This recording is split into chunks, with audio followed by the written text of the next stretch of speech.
क्या आपने कभी अटलांटिस की रहस्यमय कहानियों के बारे में सोचा है? तैयार हो जाइए, क्योंकि आज हम इस प्रसिद्ध खोई हुई सिटी के छिपे हुए रहस्यों में गहराई से उतर रहे हैं। शुरुआत करने के लिए चलिए प्राचीन ग्रीस चलते हैं।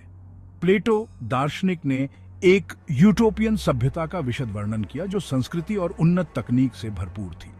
लेकिन क्या अटलांटिस वास्तविक था या प्लेटो की कल्पना का एक अंश?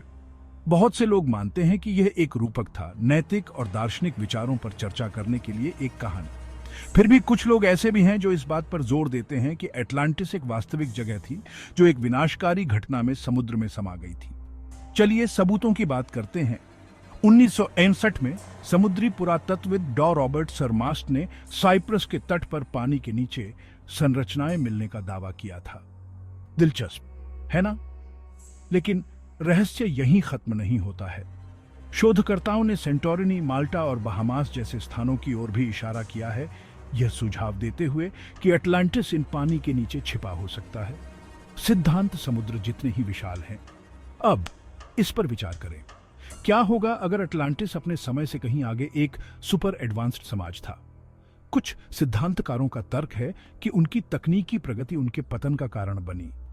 एक उन्नत सभ्यता जिसमें क्रिस्टल से ऊर्जा का दोहन करने की क्षमता थी। विज्ञान कथा की तरह लगता है, लेकिन कौन जानता है? चलिए एडगर कैस की भविष्यवाणियों को न भूलें। कैस, एक प्रसिद्ध मनोवैज्ञानिक, ने दावा किया कि अटलांटिस के हिस्से 1960 के दशक में फिर से ऊपर उठेंगे। क्या उन्होंने कुछ ऐसा पहले ही देख लिया था जिसे हम अभी तक उजागर नहीं कर पाए हैं? जैसे जैसे हम इन धागों को खोलते हैं, अटलांटिस का आकर्षण और मजबूत होता जाता है। यह रहस्य चुनौती और मानव जाति की अथक जिज्ञासा से बुनी गई एक टेपेस्ट्री है। तो क्या अटलांटिस केवल एक किंवदंती थी या एक खोई हुई सभ्यता थी जिसे खोजा जाना बाकी था? सच्चाई डूबी हुई है, लेकिन जवाबों की तलाश किंवदंती को जीवित रखती है।